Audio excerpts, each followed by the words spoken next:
Right then, let's talk about this absolute mess unfolding at Rangers Football Club, and let's not sugarcoat it. Everyone makes mistakes. That's human nature. Nobody's perfect, apart from maybe one mythical figure, but we all slip up.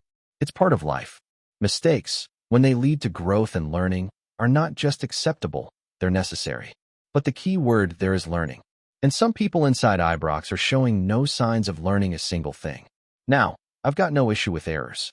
If you're trying to get things right and fall short, fair enough. But when mistakes start piling up, when the same things happen over and over again with no reflection, no accountability, and no improvement, that's not just poor management. That's sheer negligence. That's someone either not fit for the job or not interested in doing it properly. And here's where it starts to boil over, because it's not just about making bad calls. It's about people taking liberties with this football club, people acting purely out of self-interest. People who seem to care more about their own little empire within Rangers than the actual badge, the history, or the fans. That, for me, is where the line is crossed. That's when it stops being about football decisions and starts becoming personal. This club has seen its fair share of ups and downs, but right now we're dealing with a leadership that seems absolutely detached from the identity of Rangers. Decisions are being made that actively hurt the club, that damage its reputation, that make us weaker on and off the pitch. And those responsible? Andrew Kavanagh and Parag Maratha. Well, they're making it worse than anything we saw under the previous regimes.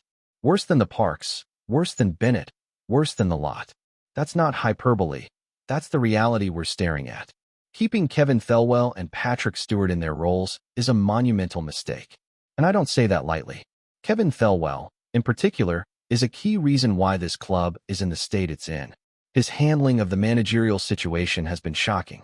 He's dragged the process, complicated things, and completely undermined what should have been a straightforward rebuild. And Patrick Stewart, where do you even begin with him?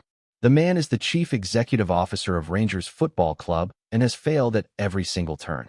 Instead of moving the club forward, he spent more time throwing fans under the bus than actually doing his job. The moment the fans raise a voice, raise a banner, he's there blaming them. It's always deflection. Instead of addressing concerns, it's finger-pointing. We know where his loyalties lie, and it sure doesn't feel like they're with Rangers. He's got more time for Aberdeen than the club he's supposed to be running. And this reputation he's carried from being ex-Manchester United CEO, let's clear that up. He wasn't the CEO. He was temporarily in the job. And let's not act like Manchester United is some bastion of elite leadership in football. They've been an absolute circus since Sir Alex left. Spending over £1 billion, burning through managers like no tomorrow, and still finishing miles off the pace. Being tied to that disaster doesn't earn you stripes in football. If anything, it's a warning sign. So no, working at Manchester United does not automatically mean you're fit to lead Rangers. In fact, if your CV reads like a list of failed projects, then you're part of the problem, not the solution. And if we needed more proof, just look at what Thelwell has actually done at Rangers. Let's talk about the recruitment, the signings, the overall planning, or lack of it. This is the man who was part of hiring arguably the worst manager in the history of this football club. That's not a throwaway line. That's a serious statement. Worse than Pedro Caixinha, worse than Paul Le Guen, worse than Michael Beale. That takes a special kind of failure. And if that wasn't enough, he sold a striker who had bagged over 50 goals in 2 seasons for under £5 million. Let that sink in. In any major league across Europe, a forward with that kind of record would be going for double or triple that fee. Yet here we are. And then, to top it off, he spends nearly $10 million on a striker who only this week broke a goal drought of over 570 days. That is mind-boggling. Who in their right mind thinks that's a good bit of business? And then there's another striker, brought in from Sporting Lisbon for a similar fee, who has completely flopped. Again, these aren't marginal errors. These are major investment decisions that have backfired spectacularly. Let's look at some of the other names. Max Aarons looks like a liability every time he steps on the pitch. Asgard? Honestly, he gives off the vibe of someone who won a competition to play for Rangers for a day. Sajia? Another disaster.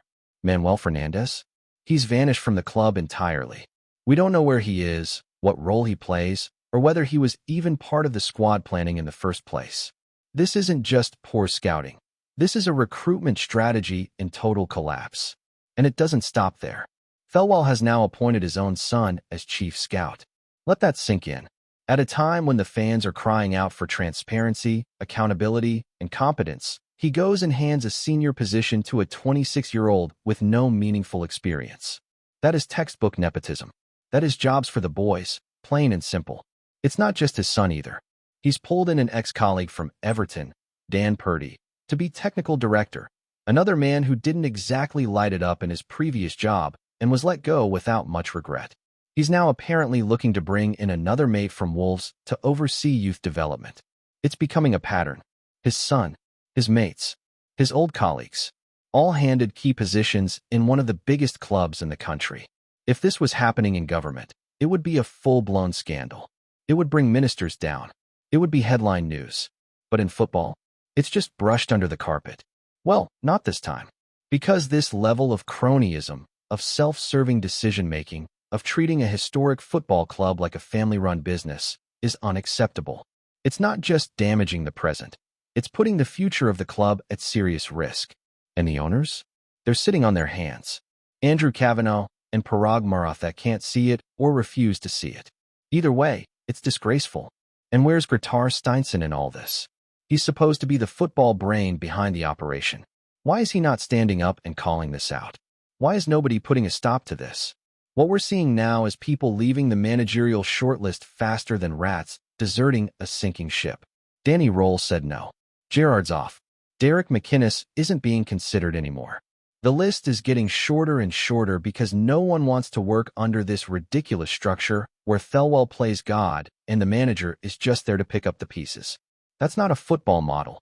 That's a dictatorship. And here's where it really starts to unravel.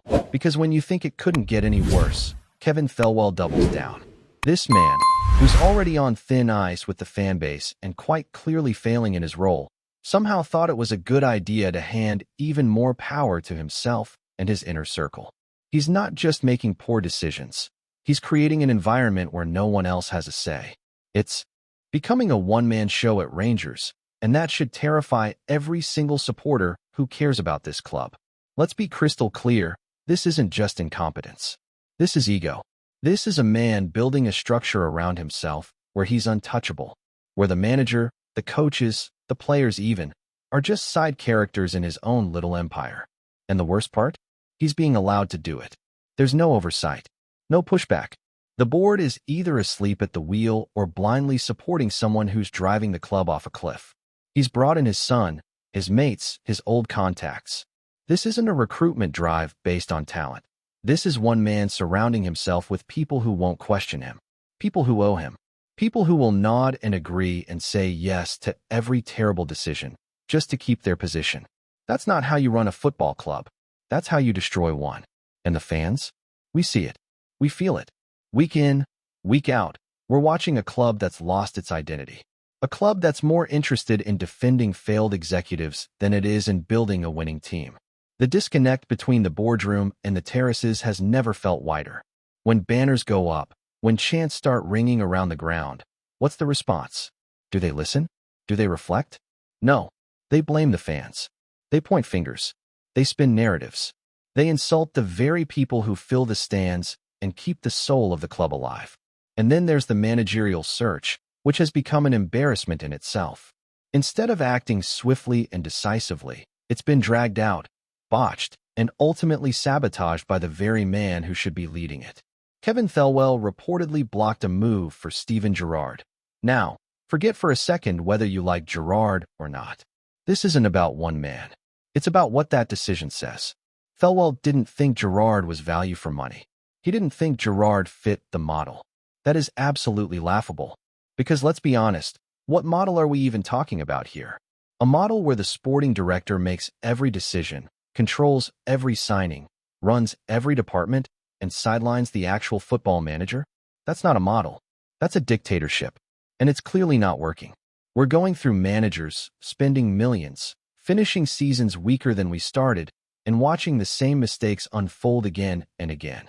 The structure is broken. And no matter who you bring in as manager, it's not going to fix anything unless the system changes. No top-level coach wants to come into a club where they've got no say in recruitment, where they're forced to work with signings they never asked for, where they're held responsible for results but have no control over the tools they're given. That's madness. And it's why name after name has dropped off the shortlist. They're walking away because they see the dysfunction. Let's also talk about this bizarre obsession Thelwell seems to have with his own past clubs. Wolves, Everton. Look at how many staff members, players, and contacts from those clubs have ended up at Rangers since he arrived. It's not just a coincidence. It's a pattern. And it stinks of someone who's out of ideas and relying on familiarity rather than quality.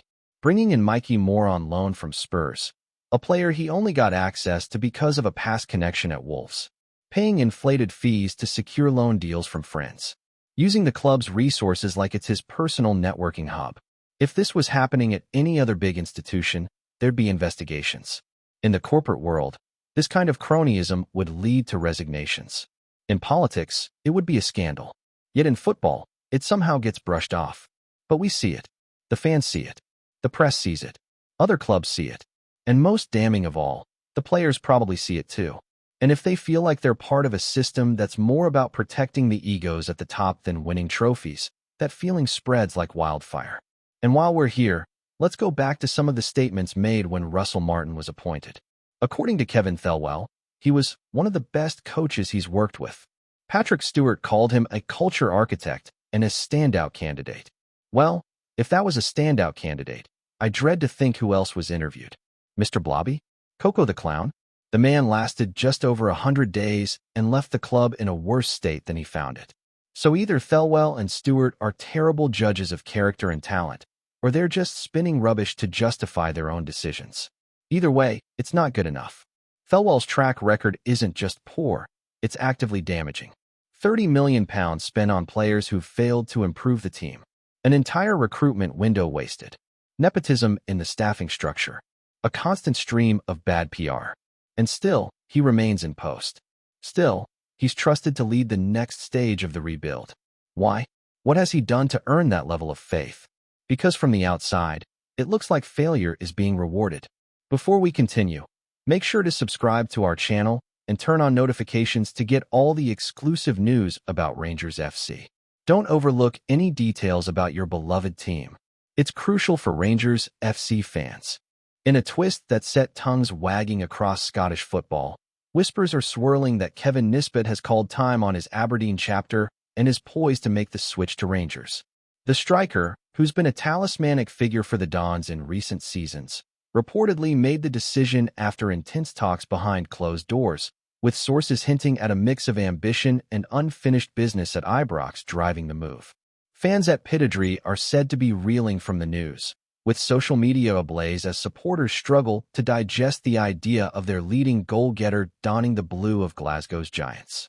Insiders suggest the discussions were swift, with Rangers hierarchy reportedly laying out a lucrative package and the promise of European nights that Aberdeen simply couldn't match. The deal is still unofficial, but the sense is that it's all but done, leaving Aberdeen scrambling to find a replacement capable of filling Nisbet's sizable boots. While Nisbet's pace and predatory instincts in front of goal have made him a fan favorite, the lure of competing for silverware under the floodlights at Ibrox may have proved irresistible. Rangers fans, meanwhile, are already dreaming of a front line bolstered by his presence, imagining the havoc he could wreak against Celtic, Hearts, and the rest of the Premiership. The murmurs suggest that manager Giovanni van Bronckhorst sees Nisbet as a perfect fit for his high-intensity, attacking setup, a player capable of both finishing chances and dragging defenses out of shape. Of course, in the world of Scottish football, nothing is ever truly certain until signatures are on paper. Yet the chatter from reliable sources has been persistent, painting a picture of a summer shakeup that could redefine the landscape of the Premiership. If the deal goes through, it won't just be a transfer, it will be a statement. A reminder that Rangers are determined to keep their claws in Scotland's top talent, and that Aberdeen may have to start plotting a new chapter without one of their brightest sparks. For now, all eyes are on Pittodrie and Ibrox alike, as fans wait with bated breath to see if the rumors will crystallize into reality. In the meantime, the Scottish football grapevine is alive and buzzing, and Kevin Nisbet's name is at the very heart of it. Greetings, fans.